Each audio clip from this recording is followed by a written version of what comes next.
Hello! Welcome back to another fandom food video. Today we'll be covering Percy Jackson and the Lightning Thief, the book, not the movie. Though I will be using bits and pieces of the film's visuals throughout, because that's still kind of all we have. Well, next to some pretty incredible fan art and the drawings on Rick Riordan's website, of course. Speaking of, on there it says that they've started to look for somebody who can play a 12-year-old Percy in the new Disney Plus series they're planning. If you're around that age and you think you could do a good Percy, someone who is impulsive and rambunctious and not a wallflower, why not audition? Anyway, some of today's recipes are pretty accurate replicas of the foods in the story, I'd say. Okay, with the exception of them being vegan, of course. But some recipes are more so, just inspired by the characters, like the green apple cakes I made for Draco Malfoy, that one time. By the way, okay, this is a really chaotic intro, but if you're planning on reading the books, I would say this video is pretty spoiler-free, so you're all good. In Greek mythology, nectar and ambrosia are the food and drink of the gods, and supposedly also it gave them their immortality and sustained their powers. So they didn't just use it as sustenance, but also as medicine. It's also used for its healing abilities in the Percy Jackson universe. However, there it doesn't give anyone who drinks it immortality. It actually turns regular humans into dust if they were to consume it, and demigods, such as Percy, who are half human, can only have it in small amounts, or they'll explode. In The Lightning Thief, Ambrosia's first introduced to us at the infirmary. It's this popcorn-flavored pudding that Annabeth feeds Percy with while he's knocked out, but that's kind of the only time we have ambrosia in pudding form. It's usually just served in little squares. First off, gotta make some popcorn. You'll need a medium-sized pot and a fitting lid that has a hole for the steam to escape. Add a tablespoon of coconut oil to it, along with 2 little popcorn kernels. These 2 are gonna let us know when the oil is hot enough. To begin with, turn the heat to medium-high and wait for the 2 to pop. As soon as that happens, turn the heat to medium-low and add your remaining kernels. Put the lid back on, give it a quick shake to make sure the kernels are in one even layer, and now just wait for them all to pop. Shaking the pan here and there, and then you're left with some beautiful plain mediocre popcorn, but that's all we need for this recipe. Add 2 tablespoons of cold vegan butter to it. Also add lots of vanilla, pinch of salt, and some non-dairy milk. Also a few tablespoons of sugar. Mix that all up and let it simmer on medium-low for 6 to 8 minutes. Then strain the popcorn. Make sure you do that over a big bowl to catch the liquid. Very important. Also try and squeeze out as much of the moisture as you can. Thoroughly combine some more non-dairy milk and some cornstarch. Now add both liquids to a new, clean pan. Mix it well, then bring the heat to medium-high. Keep stirring all throughout until it turns into pudding. Takes just a few minutes until it reaches that stage. If it gets too thick, feel free to add a bit more milk. And then if you're feeling extra, sprinkle over some edible gold dust. And that's it! Yeah, it just tastes like sweet butter popcorn, but in pudding form. It's seriously so good, and it won't turn your blood to fire and bones to sand, which is always a plus. Why not make a Camp Half-Blood feast for yourself and your friends, or just for yourself? Made up of grapes, apples, strawberries, cheese. Here I went for some vegan feta, some fresh bread. Here I managed to pick up a loaf of olive bread, and barbecue. I thought this would be a good opportunity to try and make my own plant-based meat from scratch. Grab a small skillet or saucepan and add the following things: a tablespoon of olive oil, some white wine, some soy sauce, vegan Worcestershire sauce. I originally wanted to add some miso paste next, but then opted for this umami paste instead, which is basically just a very gingery teriyaki sauce, some ketchup, and lots of spices, curry powder, smoked paprika, cumin, and garlic powder. Mix this all up and let it simmer over medium for 2 to 3 minutes before adding the vegetable broth. Quickly mixing that in, then set that aside to cool for a bit.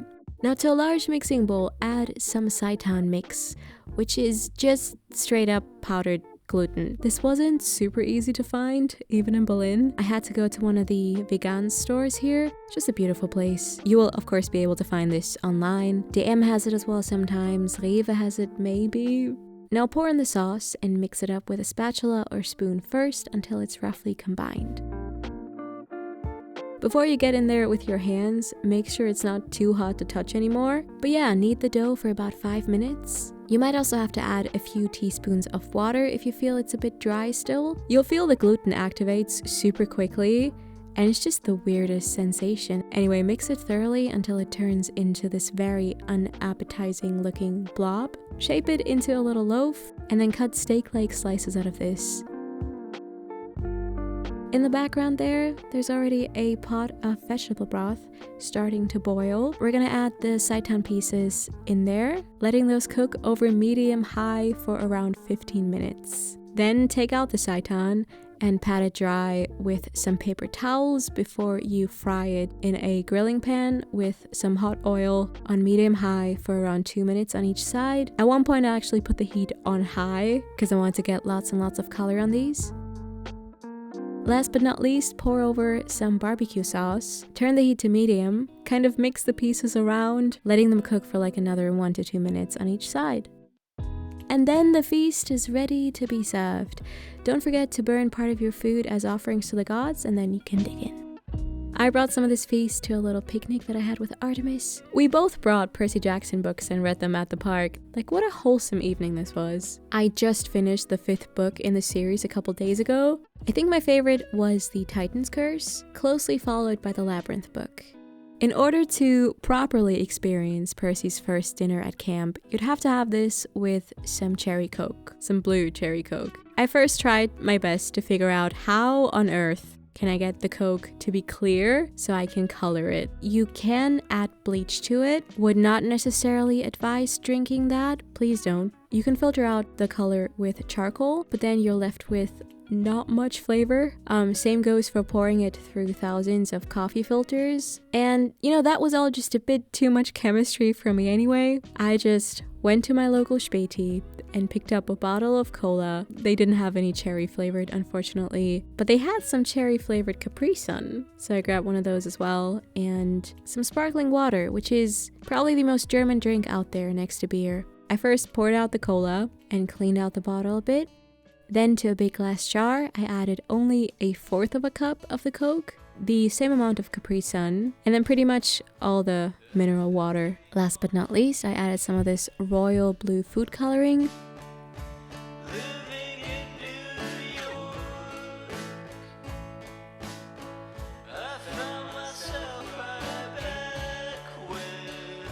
This drink ended up tasting like fancy infused sparkling water. You know, if one of those companies comes out with a cherry Coke flavor, then that would be it. So, in conclusion, this sort of worked. Now I think a better way of going about this would have been to mix sparkling water with cherry and cola aroma and lots of sweetener, perhaps also some lemon juice. So if I ever try this again, I'll do it that way, I think. Blue food has always been a very important part of Percy's childhood. Like, his mom would always bring him blue candy from work or make him blue colored treats. Her red, white, and blue Sweet on America uniform smells like the best things in the world. Chocolate, licorice, and all the other stuff she sold at the candy shop in Grand Central. So anyway, here's a cake that I think that I could imagine she'd bake for Percy. It's a super cozy blue licorice cake. I really like this cake, even though I'm definitely not a big licorice fan myself. I went for a Bundt shape today. These are beautiful, but definitely not the easiest pans to work with. So make sure you grease it extra well if you're also going for a Bundt cake. I used some coconut oil here. And then dust it with some flour. Make sure you also get the middle part. I might have gone a bit overboard with the flour here, but I was paranoid this was gonna stick. I also tried this method where you use sugar instead of the flour. The sugar, of course, won't give you any flour stains later, but it makes it a bit more tricky to get the cake out of the pan later. Preheat the oven to 190 degrees Celsius. Now I've got this rope of licorice that I purchased at the vegan store as well. Add these chunks to a small saucepan along with some vegan butter, vanilla, and non-dairy milk. Bring this up to a boil, then let it simmer on medium for a good 8 minutes. Now the licorice might not melt on its own. You have to help it get there a bit by pressing down on the licorice with the backside of a spoon, kind of squashing them and stirring everything frequently. It's also okay if there's still some clumps left in the end. Meanwhile, in a separate small bowl, mix together some soy milk, applesauce, and apple cider vinegar. In a large baking bowl, combine all your dry ingredients. We've got some flour here, some vanilla custard powder, you can also just use cornstarch instead, some sugar, baking powder, and salt, a little bit of cinnamon, and some ground anise, or I just used some Christmassy spice I could find in my cupboard. Now add your soy milk apple mix to the flour, as well as the melted licorice butter concoction. Now just mix everything up. If you are a true licorice fan, feel free to chop up some more and add it to the batter now. And then it is time to color this all blue. You know, adding more and more drops as you go. You don't want to mix it forever, so work rather quickly. I don't know, like looking back, I'm like, maybe I should have gone for a lighter color. I was left with this dark teal blue in the end, probably because, you know, our batter wasn't white to begin with, but more so this caramely brown. And also the result is going to depend on the type of food coloring you use. It is going to be a surprise for everyone who tries this. So definitely send me your results on Instagram, I want to see. Bake this guy for 45 to 50 minutes. That time might differ depending on which type of baking pan you use. Check with a chopstick, a toothpick, or one of these thingies if the cake is done. Let it rest for about 20-25 minutes first. Then carefully run something like the back of a plastic or wooden fork, or again one of these thingies, I don't know what they're called in English, alongside the cake. You just don't want to use a knife here. You should already feel the cake loosening up. Flip it and it should slide right out. After some thought, I came to the conclusion that this gives off very much a deep sea Poseidon's underwater palace kind of vibe, and that kind of fits. As this was cooling down, I went ahead and made a quick powdered sugar glaze.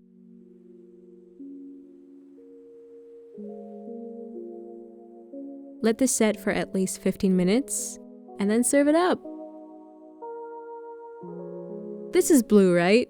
I would say this is blue. Also, the fluffiness of this cake is just too perfect. It's so good.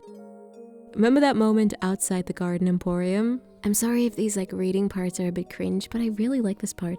Don't knock, Grover pleaded. I smell monsters. Your nose is clogged up from the Furies, Annabeth told him. All I smell is burgers. Aren't you hungry? Meat, he said scornfully. I'm a vegetarian. You eat enchiladas in aluminum cans, I reminded him. Those are vegetables. Alright, so these last two recipes are dedicated to Grover. He's the best. He's an incredibly kind, loyal, and wholesome character who loves nature and food. All he wants to do is to go out into the world and look for Pan, the god of the wild. I love how in his wiki entry, the one and only subcategory for his personality is irrational fears. Enchiladas are very important to Grover, cheese enchiladas to be specific, so let's make some. I also added a bit of quinoa to them, so you could have something more to bite on than just cheese.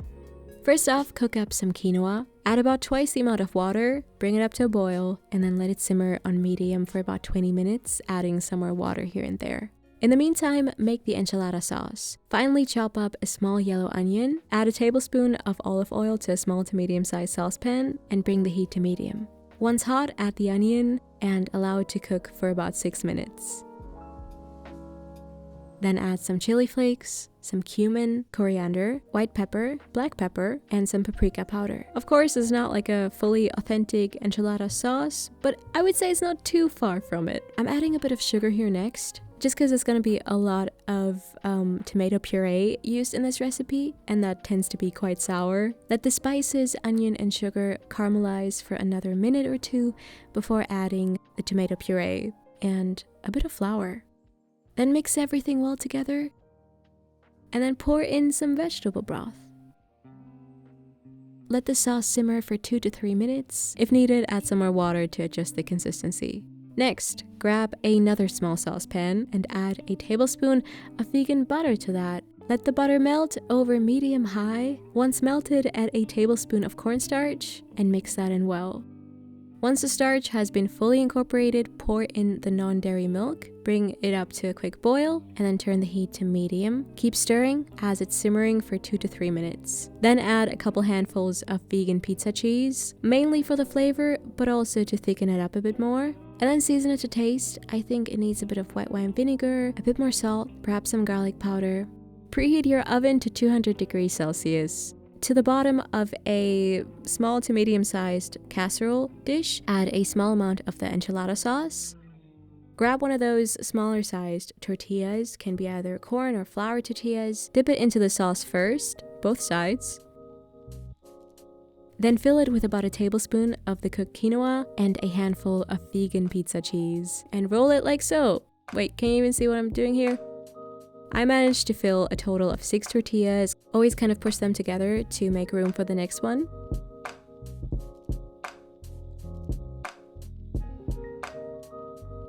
If there's any of the tomato sauce left, add the rest to the top, on top. And then last but not least, pour over the cheese sauce. And now let this bake for 20 to 25 minutes. The top looks a bit weird, but that's okay. I gave half of this to my very skeptical neighbor. Skeptical about vegan food, and he approved, so that's good.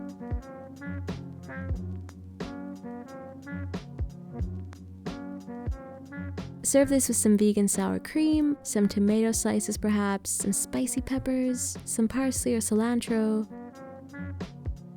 This is so good. This might be the yummiest recipe from this video. I don't know. Anyway, we're not even done yet. Apart from enchiladas, Grover's favorite foods include apples, nuts, berries, and tin cans. And so here I made these little metallic apple berry galettes. First things first, I made some pastry dough, basically following the honey pie dough recipe. In a small bowl, combine the dry ingredients. Then grab some cold vegan butter and cut it into small cubes. My problem here was that this was a very hot day, and so even though I had the butter in the fridge, it melted so fast, which is definitely the opposite of what you want when making pastry dough. But it's fine. In the end, it still kind of worked. Add the butter and flour to the food processor. Pulse everything a few times until it comes together, and then quickly form everything into a ball of dough with your hands. Usually I would add a few drops of liquid, but since the butter was so warm, I actually needed to add some more spell flour. Wrap up the dough in some parchment paper, and then place it into the fridge for 1 to 2 hours. Towards the end of the fridge time, put together the filling and preheat the oven to 180 degrees Celsius. Peel and chop up 2 small apples or 1 big one. Add some cornstarch, agave or sugar, cinnamon, a handful of crushed pecans, and like a handful of cranberries. Mix everything thoroughly. Cut the dough into 4 equally sized pieces.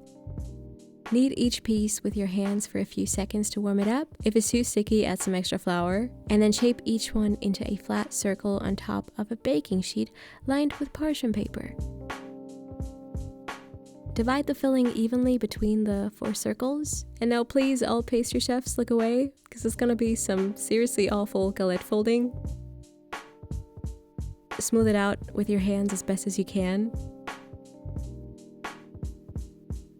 And then bake them for 26 to 32 minutes or until nice and golden brown. Now let them cool completely before you brush them with edible silver paint.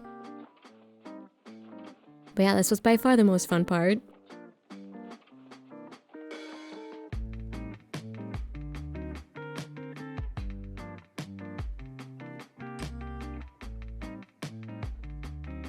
Let the paint dry for a bit. I actually finished this off with some of this dark silver gray glitter that made it look like the fruit was a bit moldy. So I would say feel free to skip that. They're best served with a cup of coffee to increase your chances of running into the God of the Wild, of course. To me, they actually ended up tasting like a crossover between apple pie and donuts. They're really good and still quite flaky considering the butter situation. That, my friends, concludes this video. I hope you had fun watching it. I've got a full playlist of fictional or fandom food videos that I encourage you to check out. Last but not least, I thought I'd leave you with this TikTok. What is your, I didn't know how to pronounce that word because I only knew it from books and not real life word.